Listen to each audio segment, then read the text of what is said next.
नमस्कार दोस्तों, यूपीएससी ज्ञान में एक बार फिर से आपका स्वागत है। सीखो और सिखाओ के मोटो से आज की वीडियो की शुरुआत करते हैं। तो बढ़ते हैं वीडियो की ओर। तो ये देखिए, हमारा जो पहले से वीडियो सीरीज चल रही है एनसीईआरटी के ज्योग्राफी का, उसका ये पार्ट सेकंड है। ठीक है, पार्ट सेकंड है जिसमें हम चैप्टर 4, 5 और 6 को देखेंगे। देखिए, आज से एक बदलाव आ रहा है कि जो इंग्लिश और हिंदी बाइलिंगुअल वीडियो आया करती, उसे आज से सिर्फ हिंदी में कंटिन्यू किया जाएगा, इंग्लिश की वीडियो अलग से आएगी। तो बढ़ते हैं चैप्टर 6 के, सॉरी क्लास 6 के 4, 5, 6 के। हमने ये चैप्टर 1, 2, 3 के बारे में पहले से बता दिया था। इसका लिंक डिस्क्रिप्शन बॉक्स में मिल जाएगा। तो देखते हैं चौथे चैप्टर को, मैप्स। तो देखिए, मानचित्र अर्थात मैप। जब हमारे पास ग्लोब था ही तो मानचित्र की आवश्यकता क्यों पड़ी? सबसे पहला प्रश्न हमारे दिमाग में ये उठना चाहिए। तो इसका उत्तर ये है कि मानचित्र में हमें पूरा पृथ्वी, ठीक है, पूरा पृथ्वी के बारे में जानकारी मिलती है। जैसे कि अगर हमें पूरे पृथ्वी के बारे में जानकारी प्राप्त करना है तो उसके लिए हम ग्लोब को रेफर करें। लेकिन अगर हमें किसी खास क्षेत्र, देश इत्यादि स्थान के बारे में जानना हो तो हम पूरे पृथ्वी में कैसे खोज सकते हैं?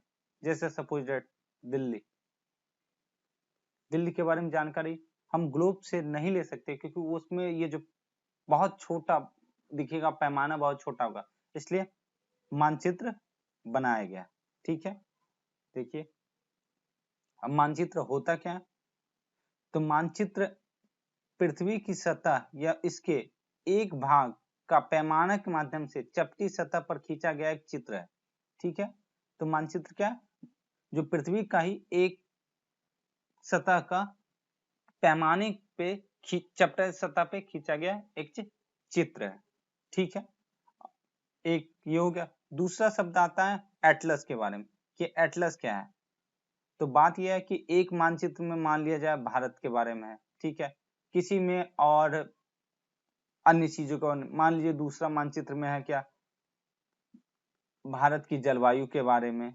ठीक है, तीसरा मानचित्र में कुछ और दिया हुआ है। ठीक है, तो इन सभी मानचित्रों को जब मिलाया जाता है ना तो उसे एटलस बोला जाता है। ठीक है, एक तरह से बोला जाए एटलस मानचित्रों का एक समूह है। अब चूंकि इसमें एक जानकारी कुछ एक जानकारी है, और जब इस जानकारी को इसमें मिला दिया जाएगा एटलस बनता है, तो इसका मतलब एटलस में हमें बहुत सारी जानकारियां मिलती है।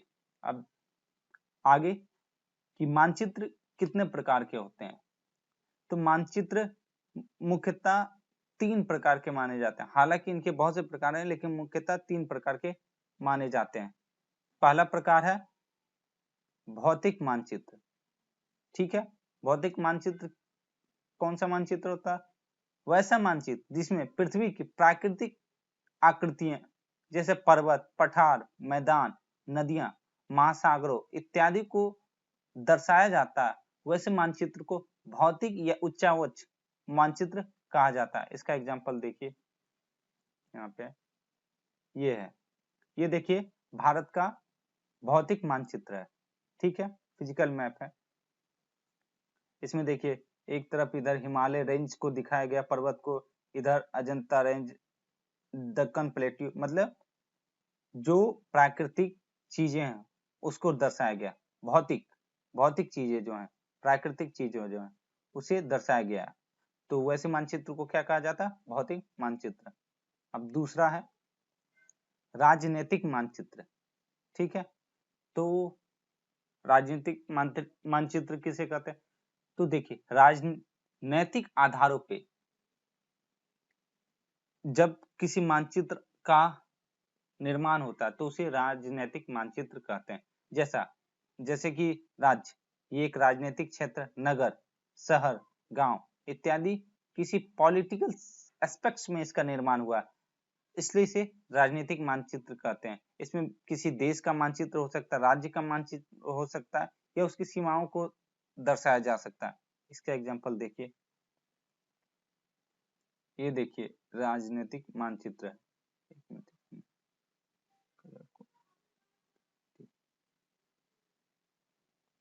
ये इसमें देखिए भारत के जो राज्य हैं सबको दर्शाया गया है। सबके पॉलिटिकल बाउंड्रीज को बताया गया। ये देखिए पॉलिटिकल बाउंड्रीज है ये, मतलब कि राजनीतिक आधार पे बना, चाहे उत्तर प्रदेश हो, चाहे मध्य प्रदेश हो, चाहे बिहार, सब राजनीतिक आधार पे बना। ठीक है, इसलिए इस प्रकार के मानचित्र को राजनीतिक मानचित्र कहते हैं। ठीक है, अगला है थीमेटिक मानचित्र। ठीक है, इसे इंग्लिश में भी थीमेटिक मानचित्र कहते हैं।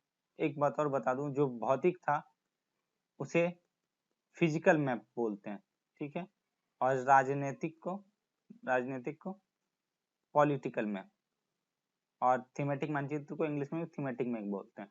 तो वैसा मानचित्र जो किसी थीम बेस्ड हो, थीमेटिक में थीम, ठीक है, तो थीम बेस्ड किसी विशेष थीम पे बेस्ड जब मानचित्र होता है तो उसे थीमेटिक मानचित्र बोला जाता है। ठीक है, अब थीम कैसा हो सकता है, यहाँ एग्जांपल में दिखा।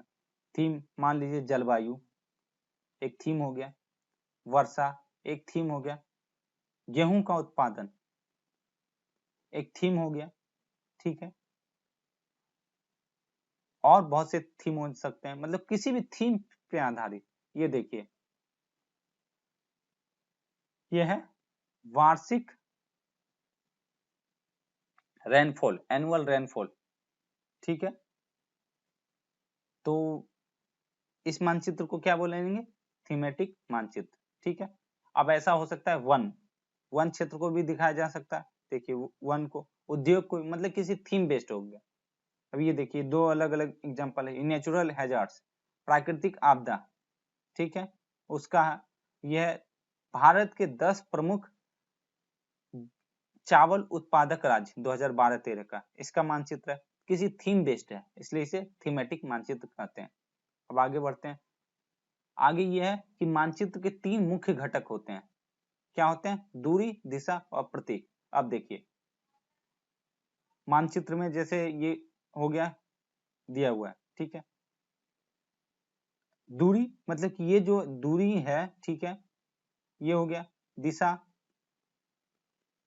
और सिंबल्स, 3 चीजें होते हैं। ठीक है, अब दूरी, दिशा और प्रतीक को क्यों माना गया, तो देखिए मान लीजिए भारत, ठीक है, अगर उसको मानचित्र में दिखाया जाए, और मान लीजिए इसको जैसे कि यूपी को इतना दिखाया जाए और दिल्ली को इतना दिखाया जाए, एक्चुअल में ये बड़ा है और ये छोटा, ये दिल्ली है।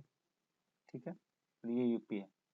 और अगर इसको स्केल के आधार पे नहीं दिया जाएगा मैप में, तो जब एक्चुअल सिचुएशन में हम देखेंगे तो उसमें विरोधाभास हो जाएगा। इसके कारण बहुत सी कठिनाइयां आ जाती है। इसलिए दूरी एक महत्वपूर्ण पहलू है, घटक है मानचित्र का। इसके साथ साथ जिस आधार पे घटाया जाता है, मान लीजिए एक्चुअल में किसी का लेंथ है 5000 किलोमीटर, ठीक है, और मैप में अगर बनाया गया, ठीक है, किसी स्केल पे उसे करना पड़ेगा। 5000 को अगर मैप में अगर मान लीजिए 50 सेंटीमीटर किया गया, तो और जो दूसरा चीज होगा, मान लीजिए उसका लंबाई था ये 5000, चौड़ाई था 3000, तो इसका चौड़ाई 30 सेंटीमीटर, मतलब एक स्केल, एक रेशियो के आधार पे उसको घटा करके उस आधार पे मैप को बनाया जाता है। यहाँ देखिए लिखा हुआ है कि पैमाना स्थल पर वास्तविक दूरी और मानचित्र पर दिखाए गए दूरी के बीच का एक अनुपात होता है। ठीक है, ये है कि पैमाना क्या है, दूरी। दूरी आवश्यक क्यों है, क्योंकि विरोधाभास को खत्म करने के लिए दूरी आवश्यक होता है। ठीक है,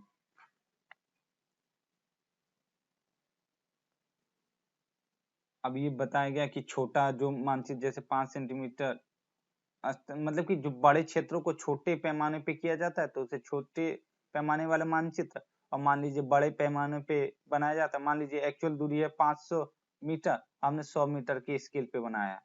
ठीक है, तो ये बड़े पैमाने का मानचित्र माना जाता है। अब दूसरा होता है दिशा। आखिर में दिशा क्यों आवश्यक है, मैप बनाया गया, ठीक है, भारत का ही मान लिया जाए, मैप में यूपी यहाँ है, तमिलनाडु यहाँ है, बीच में मध्य प्रदेश है। ठीक है, अब मान लीजिए दिशा का पालन नहीं किया गया मैप में तो क्या होगा, ये कुछ ये मतलब कि एक तरह से तमिलनाडु, एमपी, यूपी, ठीक है, हम ऊपर जाएंगे एमपी पहुंच जाएंगे, यूपी से एमपी, और इस एमपी से ऊपर जाएंगे तो तमिलनाडु, लेकिन एक्चुअल में नहीं होगा, तो इसके कारण विरोधाभास हो जाएगा और एक्चुअल स्थिति में जो जिस गंतव्य तक हमें जाना था वहां नहीं पहुंच पाएंगे। अब दूसरा लोकल स्तर पे समझिए, मान लीजिए इस तरह करके 3-4 गली है इस तरह कटा हुआ, ठीक है, अगर मैप में हमने इसे दिखाया और मैप में दिशा के अनुसार हम नहीं गए, मान लीजिए ये ए पॉइंट है, ये बी पॉइंट है, ये सी पॉइंट है, ये डी पॉइंट है, हमें ए से डी की ओर जाना है ये एक्चुअल पोजीशन में, और मैप में हमने दिशा को कंसीडर नहीं करते हुए इसे किसी भी आधार पे जैसे ए डी सी बी कर दिया, तो मैप के आधार पे हम कहाँ जाएंगे, ए से नीचे की ओर आएंगे। नीचे ये बता देता हूँ, इसमें एक चीज ये बतला देना चाहता हूँ कि जो मैप अर्थात दिशा को जो यंत्र मापता है उसे दिक सूचक या कंपास बोला जाता है, ठीक है, जिसमें उत्तर ऊपर होता है, दक्षिण नीचे होता है, और इधर ईस्ट होता है मतलब पूर्व, और इधर वेस्ट होता है, ठीक है, तो इसलिए ए के नीचे अर्थात दक्षिण की ओर यहाँ डी दिखला दिया गया है मैप में, लेकिन एक्चुअल में क्या है, ए के वेस्ट में है डी, इसलिए इस कंडीशन को दूर करने के लिए दिशा एक आवश्यक घटक है मैप का। तीसरा है प्रतीक। आखिर में प्रतीक क्यों आवश्यक है, प्रतीक इसलिए, मान लीजिए किसी चीज को दर्शाना हो कि यहाँ पे नदी है, ठीक है, यहाँ एक रेलगाड़ी है, ठीक है, तो जब हम किसी जगह का खाका तैयार करते हैं, ठीक है, तो आखिर में अगर मान लीजिए यहाँ पे बिंदु, यहाँ पे बिंदु, तो हमें कैसे पहचान में आएगा कौन नदी है, कौन रेलगाड़ी है, कौन अस्पताल है, कौन स्कूल है, तो सबके लिए एक स्पेशल चिन्ह दिए जाते हैं, इसलिए एक चिन्ह बहुत महत्वपूर्ण पार्ट माने जाते हैं, क्योंकि चिन्ह अगर नहीं होगा तो हमें अस्पताल जाना है, मैप के सहारे हम गए, पता चला ये भी वही बिंदु है, ये भी यही बिंदु है, हम कंफ्यूज कर जाएंगे और ये हमारे लिए उपयोगी सिद्ध नहीं होगा। इसलिए मैप का 3 महत्वपूर्ण घटक कौन कौन सा है, दिशा, दूरी और तीसरा सिंबल या प्रतीक, ठीक है, ये कुछ प्रतीक है उसे आप देखिए। अब एक आता है कि रेखा चित्र। रेखा चित्र क्या है, ठीक है, तो रेखा चित्र एक आरेखन है जो पैमाने पर आधारित न होकर के याददाश्त और स्थानीय परीक्षण पे आधारित होता है, इसे इंग्लिश में स्केच भी बोलते हैं।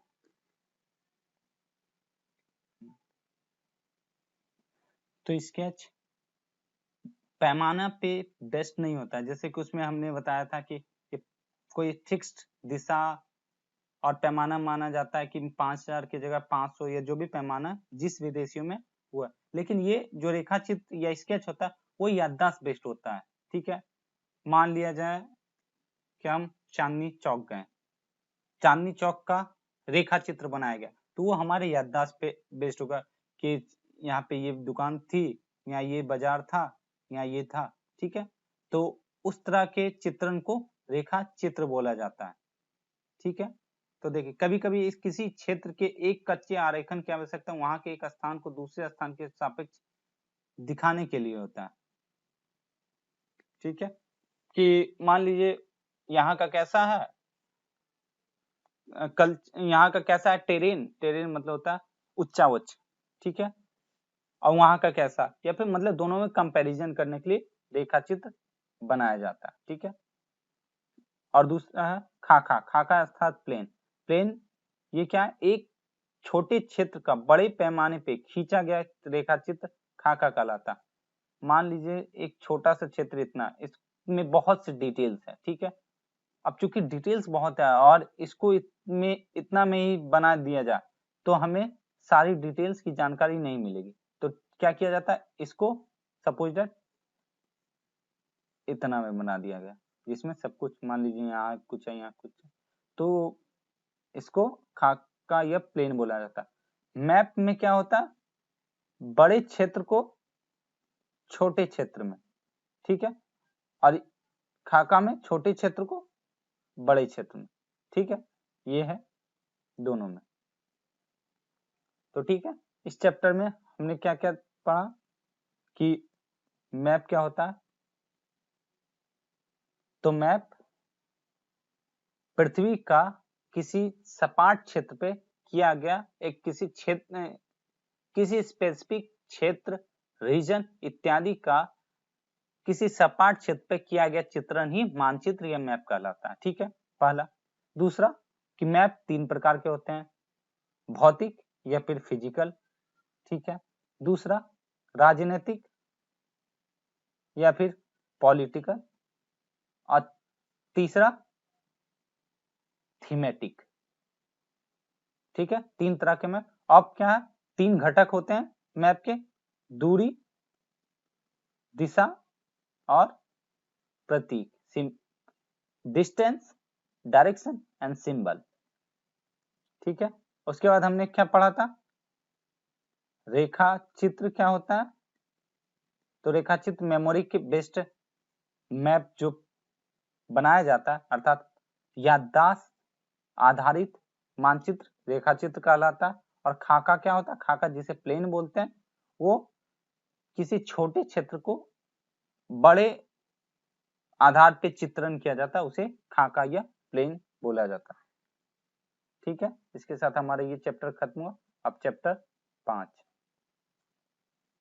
चैप्टर 5 ये क्या है, पृथ्वी के प्रमुख परिमंडल, इसी को इंग्लिश में बोलते हैं मेजर डोमेन्स ऑफ अर्थ, ठीक है। तो देखिए, पृथ्वी की सतह ऐसी है जिसमें पर्यावरण के 3 महत्वपूर्ण घटक आपस में मिलते हैं तथा एक दूसरे को प्रभावित करते हैं, ठीक है।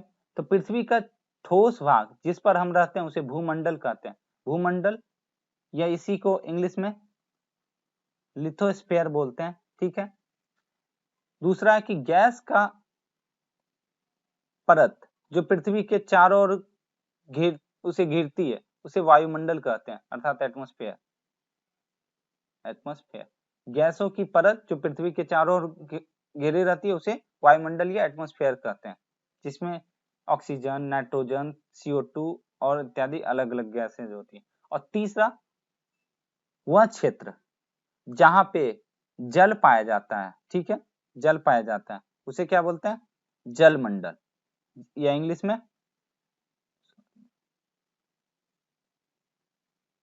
में हाइड्रोस्फीयर, ठीक है। और इन तीनों के अलावा एक ऐसा क्षेत्र होता है जहां पे इन तीनों का संगम होता है, ठीक है, वायुमंडल भी, जलमंडल भी और स्थल मंडल भी। तो ये जो सकरा क्षेत्र बनता है इसे बोलते हैं हम जीव मंडल, या इंग्लिश में बायोस्फीयर, ठीक है। यहाँ देखिए, जीव मंडल एक सीमित क्षेत्र है जहाँ स्थल, जल एवं हवा एक साथ मिलते हैं, या जहाँ सभी प्रकार के जीवन पाए जाते हैं। और इसमें एक फैक्ट है कि लिथोस, यहाँ देखिए लिथोस जिसे हम लिथोस्फीयर बोलते हैं, वो ग्रीक शब्द है जिसका अर्थ होता है पत्थर, ठीक है। दूसरा एटमॉस्फेयर में एटम, एटमस का अर्थ होता है वाष्प, वाष्प भी गैसियस फॉर्म में।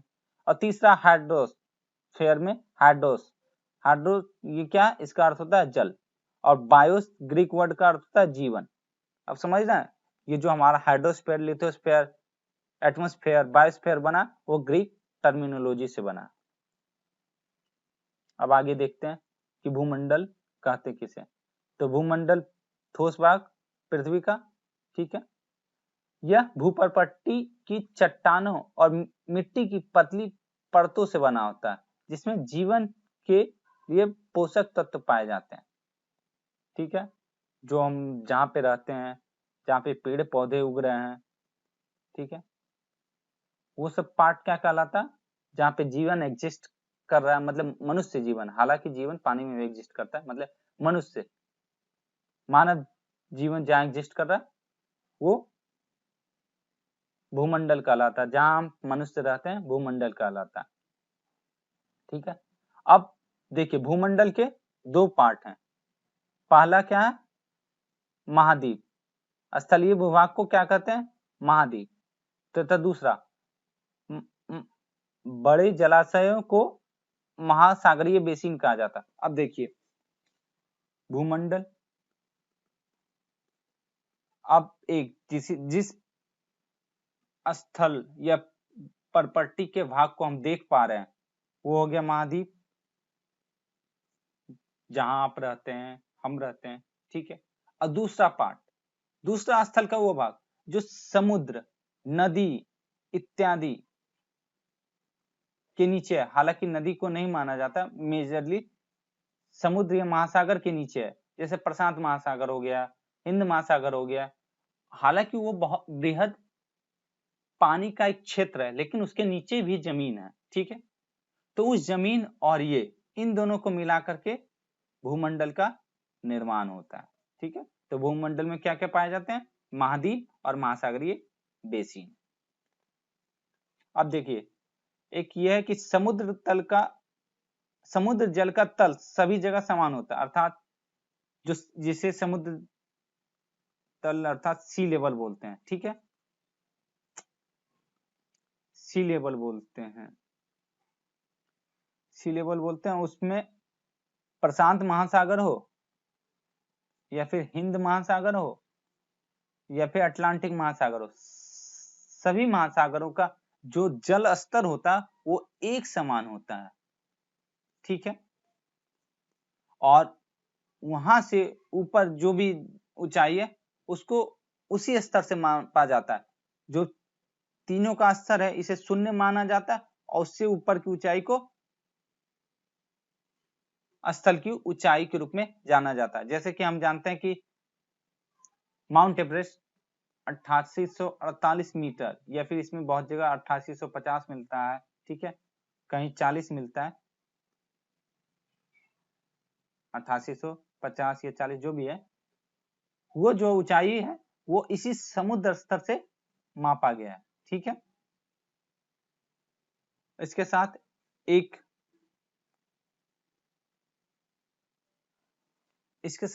एक बात ये भी है कि कुछ लोग कंफ्यूज कर जाएंगे कि बोला जाता है कि अगर सभी जगह का जल स्तर एक समान है तो फिर बांग्लादेश क्यों डूब रहा है, मालदीव क्यों डूब रहा है, मतलब ग्लोबल वार्मिंग के कारण, जबकि अन्य जगह नहीं डूब रहे। तो स्थिति वहां पे ऐसी होती है कि जो स्थल भाग है वो ऊंचा नीचा होता है, लेकिन जल स्तर सब जगह एक ही होता है। स्थल भाग के जहां स्थल भाग कम ऊंचा होगा तो वहां जल स्तर जैसे जैसे ऊंचा होगा तो जो कम ऊंचाई वाले स्थल भाग है वो जल्दी डूबेंगे, और ज्यादा ऊंचाई वाले स्थल भाग देर से डूबेंगे। इसलिए ऐसा कंफ्यूजन नहीं हो। अब आगे है, ये देखिए परिमंडल, कोई इसमें भी बताया गया 8848। ठीक है, और दूसरा क्या है, पृथ्वी का सबसे गहरा भाग प्रशांत महासागर का मरियाना ट्रेंच है, ये गर्त है जो चैलेंजर चैलेंजर द्वीप द्वीप के नाम से भी जानते हैं, डीप सॉरी डीप। ठीक है, इसकी गहराई कितना है, 11,022 मीटर। ठीक है, ये ना। अब दूसरा आता है कि महाद्वीप, हमने ये जाना है कि भूमंडल का दो भाग, एक तरफ हो गए महाद्वीप, दूसरी तरफ महासागरीय बेसिन। अब महाद्वीप, तो महाद्वीप 7 हैं पूरे विश्व में। ठीक है, 7 महाद्वीप कौन कौन से हैं, एशिया, यूरोप, अफ्रीका, उत्तर अमेरिका, दक्षिण अमेरिका, ऑस्ट्रेलिया और अंटार्कटिका। ये 7 महाद्वीप हैं। ठीक है, जो एक दूसरे से जल राशियों के द्वारा अलग हैं। ये देखिए ये 7 महाद्वीप हो गए।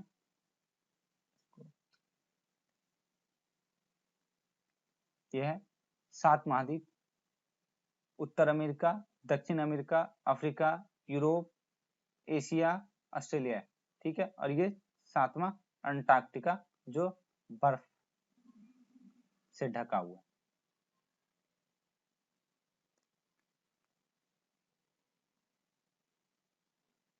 ठीक है, अब ये देखिए सारे महाद्वीपों के बारे में कि एशिया, एशिया विश्व की सबसे बड़ी महाद्वीप है। ठीक है, यह पूरे पृथ्वी के क्षेत्रफल का 1/3 भाग में फैला हुआ है। ठीक है, साथ ही साथ यह महाद्वीप पूर्वी गोलार्ध में स्थित है। हमने पिछले क्लास में बताया था कि अगर मान लिया जाए ये पृथ्वी है, तो अगर इसका हॉरिजॉन्टल, ठीक है, बांटेंगे, मतलब कि ये अक्षांश के आधार पे बांटेंगे, तो ऊपर वाला कहलाता है उत्तरी गोलार्ध और नीचे वाला कहलाता है दक्षिणी गोलार्ध। ठीक है, और वहीं अगर इसको वर्टिकल अर्थात देशांतरीय रूप से बांटेंगे, तो ये वाला पार्ट पूर्वी गोलार्ध और ये वाला पश्चिमी गोलार्ध। तो एशिया जो है वो पूर्णतः पूर्वी गोलार्ध में है। ठीक है, कर्क रेखा, हमने बोला था कर्क रेखा किसे, 23.5 डिग्री नॉर्थ का अक्षांश, वही कर्क रेखा इस महाद्वीप से होकर गुजरती है। एशिया के पश्चिम में यूराल पर्वत है जो इसे यूरोप से अलग करता है। यूरोप और एशिया के संयुक्त भाग को यूरेशिया कहते हैं। देखिए रसिया जो एक ऐसा देश है जिसका क्षेत्र एशिया और यूरोप दोनों में फैला हुआ है। ठीक है, और उसकी ऑलमोस्ट बीचों बीच यूराल पर्वत है, और इस पर्वत का ये भाग एशिया कहलाता है और जो इधर का भाग है वो यूरोप कहलाता है। ठीक है, तो एशिया जो है यूरेशिया में है, यूरोप प्लस एशिया, यूरेशिया। ये रहा इसके बारे में, एक मिनट इसको,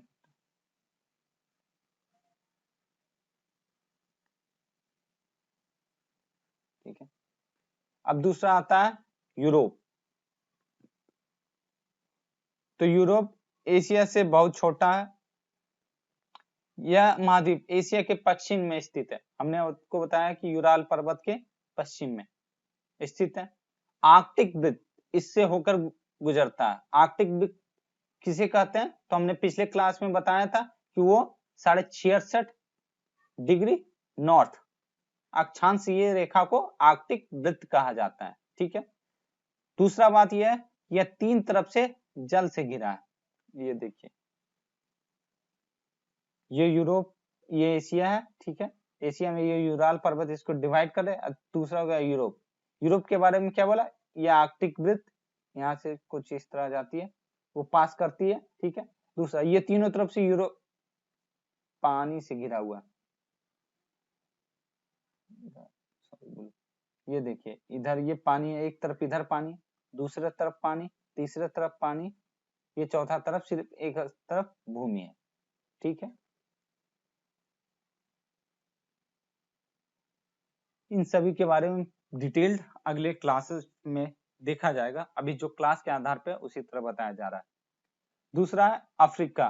ठीक है, अफ्रीका एशिया के बाद विश्व का दूसरा सबसे बड़ा महाद्वीप है। पहला एशिया, दूसरा अफ्रीका।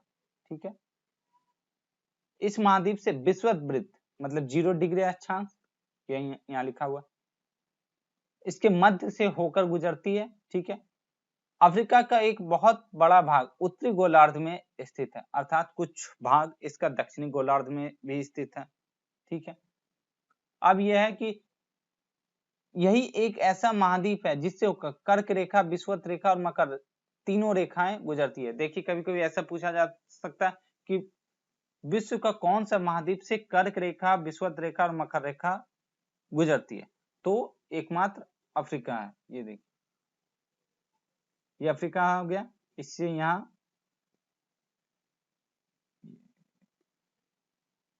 ये विषुवत रेखा, ठीक है, ये हो गया मकर रेखा,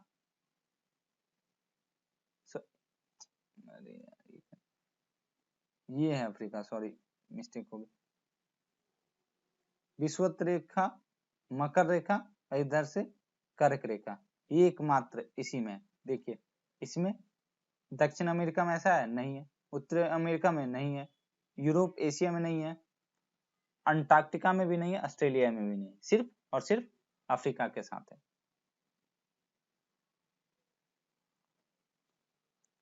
अब अगला फैक्ट है कि सहारा का रेगिस्तान विश्व का सबसे बड़ा एवं गर्म रेगिस्तान है। सबसे बड़ा रेगिस्तान विश्व का कौन सा? सहारा का, जो कि अफ्रीका में स्थित है। वो भी अफ्रीका में कहा? अफ्रीका के उत्तरी भाग में स्थित है। ठीक है, यह महाद्वीप चारों तरफ से समुद्र एवं महासागरों से घिरा है। ये देखिए, इसका एक तरफ समुद्र, दूसरी तरफ समुद्र, तीसरे तरफ समुद्र और चौथा ये देखिए ये भूमध्य सागर है इधर। ठीक है, यहाँ तक इधर लाल सागर, तो ये भी चारों तरफ से समुद्र से ही ऑलमोस्ट घिरा हुआ है। कुछ एक भाग जैसे कि ये चिनाई पेनिनसुला है जो कि स्थल भाग है, लेकिन ऑलमोस्ट ये पूरा समुद्र से घिरा हुआ भाग है।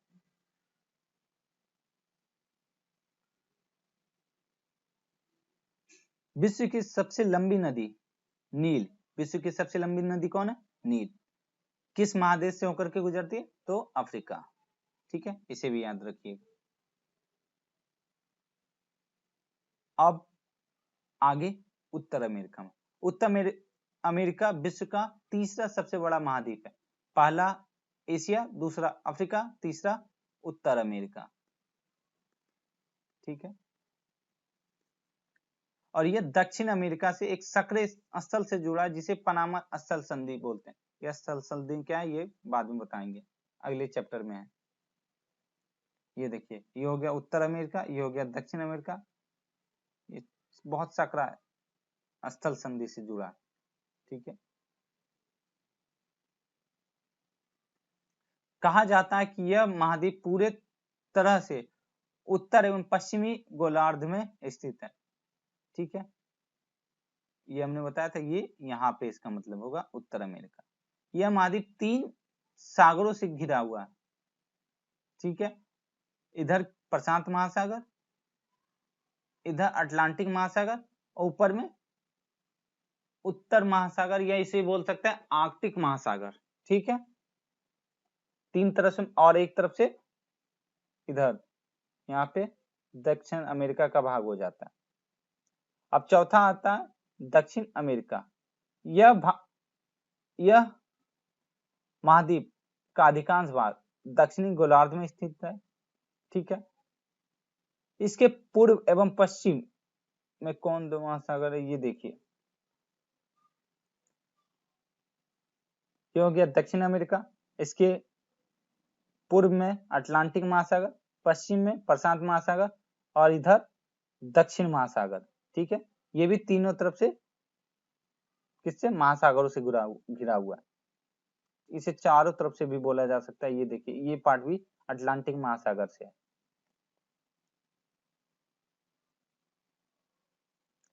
अब आगे क्या? विश्व की सबसे लंबी पर्वत श्रृंखला एंडीज इसके उत्तर से दक्षिण की ओर फैली हुई है। ये देखिए,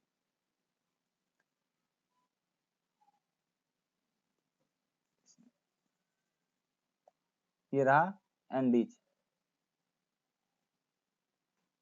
पूरे उत्तर से इसके इस महाद्वीप के दक्षिण की ओर तक एंडीज पर्वत श्रृंखला फैली हुई। अब आगे है कि दक्षिण अमेरिका में विश्व की सबसे बड़ी नदी अमेजन बहती है। अभी हमने कुछ देर पहले क्या देखा था? नील नदी, वो क्या है? विश्व की सबसे लंबी नदी है। और सबसे बड़ी नदी कौन सा? अमेजन। अमेजन कहाँ बहती है? दक्षिण अमेरिका में। नील नदी कहाँ बहती है? अफ्रीका में। ठीक है, अब आगे आता ऑस्ट्रेलिया।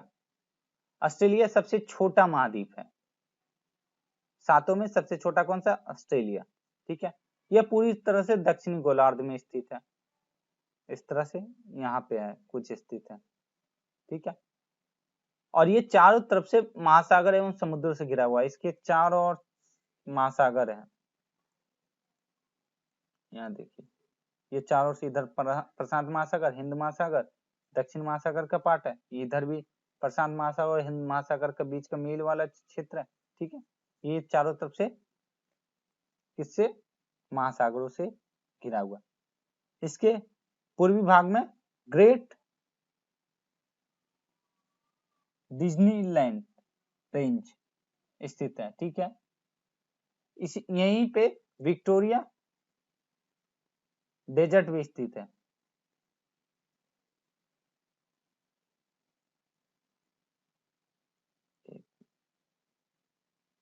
इसे द्वीपीय महाद्वीप भी कहा जाता है, वो इसलिए क्योंकि पूरे तरीके से चारों ओर से इसका कोई भी क्षेत्र उससे मतलब स्थल भाग से नहीं मिलता है किसी दूसरे महादेश से, इसलिए इसे द्वीपीय महाद्वीप भी कहा जाता है। अब लास्ट आता है 7वां महादेश, कौन सा, अंटार्कटिका, जो दक्षिणी गोलार्ध में स्थित है, पूरा दक्षिण में, दक्षिण ध्रुव के आसपास का क्षेत्र है। चूंकि यह दक्षिण ध्रुव क्षेत्र में स्थित है, इसलिए यहाँ हमेशा मोटी बर्फ की परतें जमी रहती है। क्यों जमी रहती है? क्योंकि यहाँ पे सूर्य का प्रकाश बहुत मुश्किल से पहुंच पाता है, ठीक है। यहाँ किसी भी प्रकार का अस्थायी मानव निवास नहीं है, क्योंकि बहुत ज्यादा बर्फ है तो मानव एग्जिस्ट नहीं कर सकते, क्योंकि हमने बताया था कि मानव के रहने के लिए एक अनुकूल वातावरण होना चाहिए, ना ज्यादा गर्मी ना ज्यादा ठंडा, जबकि यहाँ ज्यादा ठंडा है। इसलिए यहाँ पे अस्थायी निवास न होकर के कुछ रिसर्च सेंटर, कुछ अनुसंधान केंद्र की स्थापना की गई है, जो अन्य अन्य चीजों का अनुसंधान करते हैं। इसी में भारत के द्वारा भी कुछ संस्थान स्थापित किए गए, जिसमें मैत्री एवं दक्षिण गंगोत्री प्रमुख है, ठीक है। ये हो गया हमारा भूमंडल का पार्ट। अब दूसरा आता जलमंडल, जिसे कि हाइड्रोस्फीयर बोला जाता है, ठीक है। तो पृथ्वी को नीला ग्रह कहा जाता है। नीला ग्रह क्यों? क्योंकि अंतरिक्ष से देखने के बाद पृथ्वी पूरा नीला दिखता है, ठीक है। पृथ्वी का 71% भाग जल और 29% भाग स्थल है, मतलब ऑलमोस्ट एक तिहाई भाग जो पृथ्वी का वो जल क्षेत्र विद्यमान है, ठीक है। और उस 71% में भी 97.5% महासागर है, ठीक है, या फिर सागर, मतलब वैसा क्षेत्र जहां पे लवण अर्थात खारा पानी मिलता है। और दूसरा 2.5% क्षेत्र ही ऐसा जहां पे अलवण जल, अलवण जल मतलब मीठे पानी जिसको हम पीते हैं, ठीक है, उस तरह के पानी पाए जाते हैं, ठीक है। अब अलवण जल में क्या क्या आते हैं? नदियां, झीलें, हिमनद, भूमिगत जल, ठीक है, और वायुमंडल का वाष्प, वो सब मिल करके अलवण जल का निर्माण करते हैं।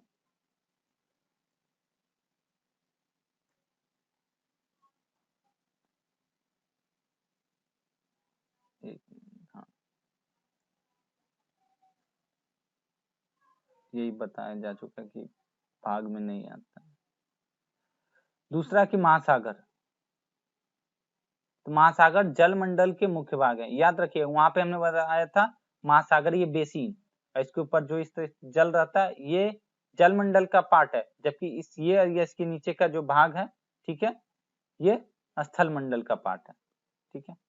ये आपस में एक दूसरे से जुड़े हुए हैं, तो पता ही है। ये देखिए अगर इस तरह माना जाए, ठीक है, तो इधर प्रशांत महासागर, इधर अटलांटिक महासागर, इधर हिंद महासागर, इधर आर्कटिक महासागर, इधर अंटार्कटिक या फिर दक्षिण महासागर, सब एक दूसरे से देखिए जुड़े हुए हैं, ठीक है। महासागरीय जल हमेशा गतिशील रहता है, इधर से उधर होते रहते हैं। उन गतिशीलता में तरंग, ज्वार भाटा तथा महासागरीय धाराएं, 3 प्रमुख गतियां हैं, ठीक है। अब देखिए बात यह है कि जो 5 महासागर हैं उनमें से आकार पे सबसे बड़ा कौन सा?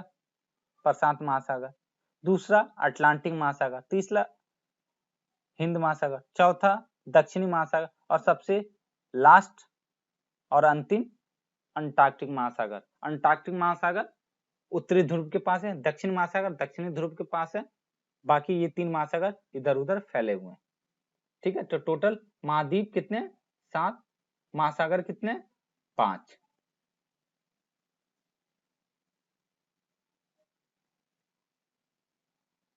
प्रशांत महासागर सबसे बड़ा महासागर है, ऑलरेडी पता चल चुका है। पृथ्वी के 1/3 भाग पे यही फैला हुआ है, प्रशांत महासागर ही, ठीक है, याद रखिए।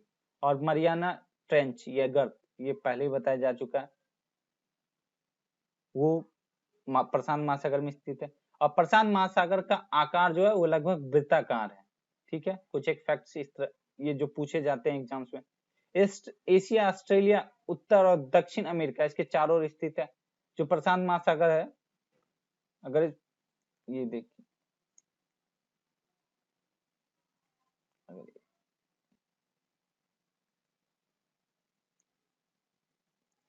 ये रहा,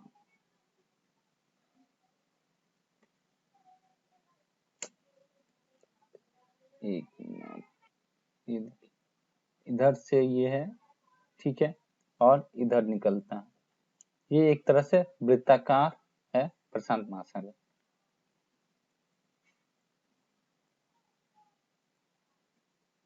ठीक है। और एशिया, ऑस्ट्रेलिया, उत्तर दक्षिण अमेरिका, 4 महाद्वीप इसके चारों ओर स्थित हैं, ठीक। दूसरा आता है अटलांटिक महासागर, ठीक है। इसका जो आकार है वो एस अक्षर के समान है, ठीक है। याद, इसके पश्चिमी किनारे, इस किनारे पे क्या है? दक्षिण अमेरिका और उत्तरी अमेरिका, ठीक है। और पूर्वी किनारे पे क्या है? यूरोप और अफ्रीका, ठीक है। देखिए, पश्चिमी किनारे पे उत्तर दक्षिण अमेरिका, पूर्वी किनारे पे यूरोप और यूरोप और अफ्रीका। अटलांटिक महासागर की तट रेखा बहुत ही दंतुरित है, ये देखिए, इसे दंतुरित तट बोला जाता है।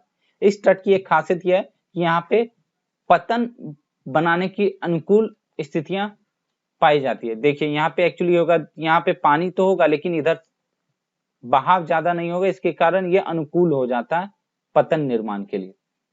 यह अनियमित दंतुरित रेखा प्राकृतिक पोताश्रय, पोताश्रय मतलब पोर्ट होता है, सी पोर्ट, एवं पतन के लिए आदर्श स्थिति है। और इसलिए व्यापार की दृष्टि से सबसे बेस्ट महासागर कौन सा? अटलांटिक। वो क्यों? क्योंकि नॉर्थ अमेरिका, साउथ अमेरिका और जो यूरोप के बीच का ट्रेड है वो इसी महासागर से होकर के संपन्न होता है। तीसरा महासागर है हिंद महासागर, जो भारत के आसपास का क्षेत्र है, ठीक है। यह एकमात्र ऐसा महासागर है जिसका नाम किसी देश के आधार पे हुआ, अर्थात भारत, जिसे हिंदुस्तान, इसके आधार पे इस महासागर का नाम हिंद महासागर बोला गया। इसका आकार कैसा? त्रिभुजाकार, ठीक है। प्रशांत महासागर का कैसा? सर्कल। अटलांटिक का ऐसा आकार का, और हिंद महासागर का त्रिभुजाकार, ठीक है। इसके उत्तर में एशिया, जब इस तरह हिंद महासागर है तो इधर एशिया का पार्ट है, इधर अफ्रीका का पार्ट है, इधर ऑस्ट्रेलिया का पार्ट है। देखिए, उत्तर में एशिया, पश्चिम में अफ्रीका और पूर्व में ऑस्ट्रेलिया है, ठीक है। अब चौथा महासागर होता है दक्षिण महासागर। अब दक्षिण महासागर चूंकि दक्षिणी ध्रुव में, अंटार्कटिका भी दक्षिणी ध्रुव में, तो ऑलमोस्ट अंटार्कटिक महाद्वीप के चारों दक्षिण महासागर स्थित है, ठीक है। और लास्ट होता है आर्कटिक महासागर, ये उत्तर ध्रुव में है। तो सोच सकते हैं उत्तर ध्रुव से कौन कौन सटता है? एक उत्तर अमेरिका, यूरोप और एशिया, रसिया वाला पार्ट, तो इन तीनों होंगे, ठीक है। यह प्रशांत महासागर छिछले जल वाले एक सक्रिय भाग से जुड़ा हुआ है। छिछला मतलब कम गहरा, ठीक है, जिसे बेरिंग संधि के नाम से जाना जाता है। यह उत्तर अमेरिका के उत्तरी तटों यूरेशिया से गिरता है। ये बता देते हैं बेरिंग संधि कहाँ पे है। ये देखिए, एक्चुअली ये जो यहाँ पे जो ये पार्ट है ये बेरिंग संधि कहलाती है, और ये जो पार्ट है ये उत्तर या फिर आर्कटिक महासागर के नाम से जाना जाता है, ठीक है। तो हमने महाद्वीपों को देखा, महासागरों को देखा,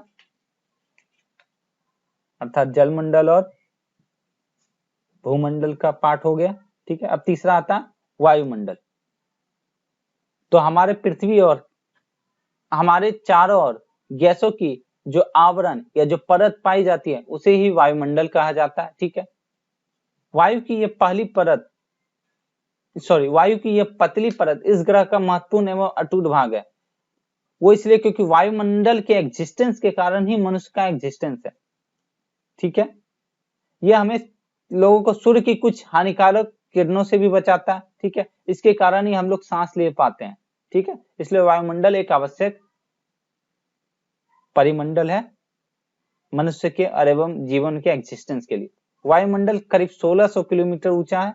ठीक है, कितना ऊंचा? 1600 किलोमीटर। अब फिर वायुमंडल का डिवीजन किया गया कितने भागों में? तो 5 भागों में वायुमंडल का डिवीजन किया गया। ठीक है,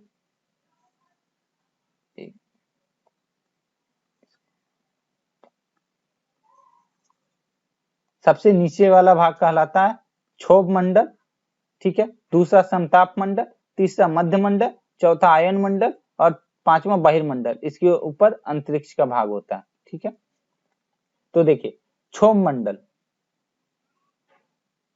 ठीक है, क्षोभ मंडल में ही जितनी भी बारिश या फिर जो भी मौसमी घटनाएं होती है वो क्षोभ मंडल में ही होती है। ठीक है, दूसरा आ जाता है समताप मंडल। क्योंकि क्षोभ मंडल में सारी घटनाएं होती है, मौसमी घटनाएं, तो जो एरोप्लेन है वो क्षोभ मंडल से ऊपर समताप मंडल में उड़ा करते हैं। ठीक है, ये मध्य मंडल। आयन मंडल, जो कम्युनिकेशन सैटेलाइट्स हैं वो सब यहीं पे एस्टेब्लिश किए जाते हैं, जिससे वापस रिसीवर्स में लिंक को भेजा जाता है और सैटेलाइट लिंक होते हैं। ठीक है, इतना इस यहाँ पे जानिए, आगे फिर अगले क्लास में जानिए। अब दूसरा हो गया कि वायुमंडल में जो घटक है अर्थात जो वायु का क्या कंपोजिशन है, तो सबसे ज्यादा कंपोजिशन जो है वो नाइट्रोजन का है। ठीक है, वो करीब 78% है। दूसरा कंपोजिशन ऑक्सीजन का, ऑक्सीजन कितना? 21%। ठीक है, अब आगे ये है कि इन दोनों के बाद क्या होता है? CO2, आर्गन इत्यादि, ये 4 प्रमुख हैं। ठीक है, और उसके अलावा भी कुछ अन्य गैसें पाई जाती हैं, लेकिन ये 4 प्रमुख गैस हैं। ठीक है, अब इन सब का क्या काम है? ऑक्सीजन जहां सांस लेने में आवश्यक होता है, वहीं नाइट्रोजन प्राणियों की वृद्धि के लिए नाइट्रोजन से ही प्रोटीन का निर्माण होता है और प्रोटीन बिल्डिंग ब्लॉक्स के रूप में जाना जाता है। ठीक है, इसलिए नाइट्रोजन आवश्यक है। ठीक है, कार्बन डाइऑक्साइड, हालांकि बहुत कम मात्रा में, लेकिन कार्बन डाइऑक्साइड के कारण ही हमारे जो पृथ्वी है यहाँ की हीट अर्थात उष्मा का जो बैलेंस बना रहता है वो इसी के कारण है। ठीक है, और पृथ्वी की वृद्धि के लिए भी आवश्यक है, इसी के कारण प्रकाश संश्लेषण हो पाता है। ठीक है, अब आ गया है कि ऊंचाई के साथ वायुमंडल का घनत्व में भिन्नता आती है। मतलब कि जैसे जैसे ऊपर जाते हैं वैसे वैसे वायुमंडल का घनत्व कमते चला जाता एवं वायुमंडल में वायु की वो जो मात्रा वो घटते चली जाती है। ठीक है, ये देखिए तेजी से घटती चली जाती है। इसी कारण से जो पहाड़ों पे पर्वतारोही होते हैं उन्हें सांस लेने में दिक्कत होती है। ये देखिए वायुमंडल, जलमंडल, स्थलमंडल और ये सब जो पार्ट हो गया इधर का, ये जीव मंडल।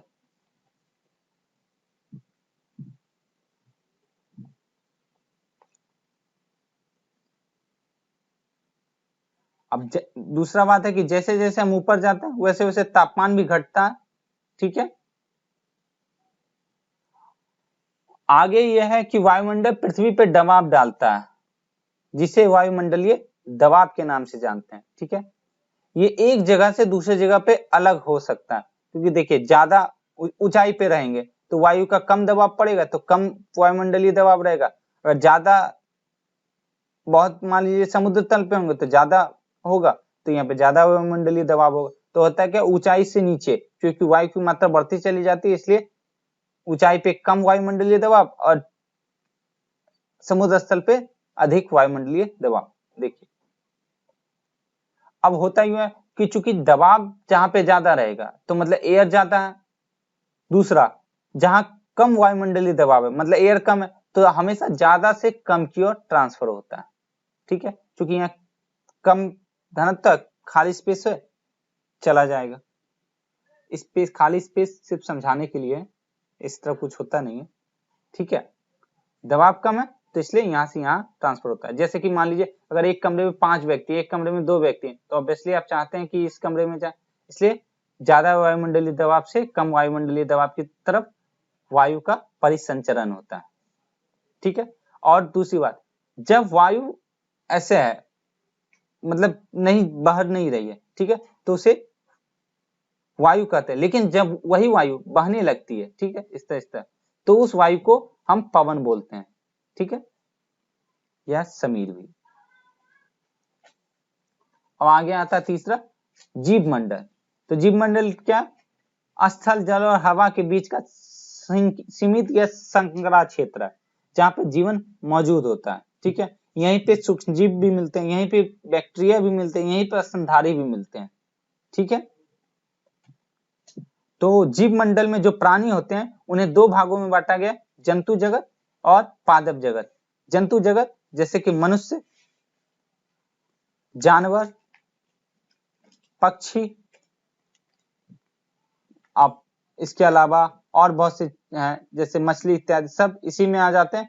और दूसरा क्या आता है, पादप जगत, जिसे प्लांट, ठीक है, पौधे, झाड़ियां इत्यादि जो है सब पादप जगत का पार्ट माने जाते हैं।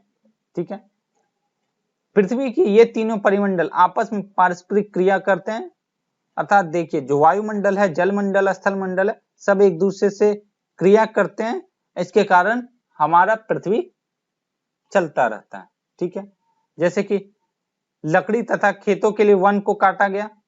ठीक है, ढलुआ भाग पे मिट्टी का कटाव तेजी से होने लग जाता है। यहाँ समझाया गया है कि किसी पौधे, ठीक है, के होने से मिट्टी पकड़ी हुई रहती है एक दूसरे को, इसलिए पानी आने से ये कटाव नहीं होता।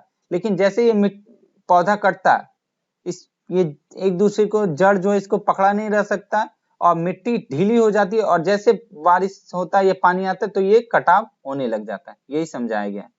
ठीक है, इसमें अब आगे ये सब कुछ जो चीजें, वो चीजें अगले क्लास में धीरे धीरे अच्छे तरीके से समझाया जाएगा। ठीक है,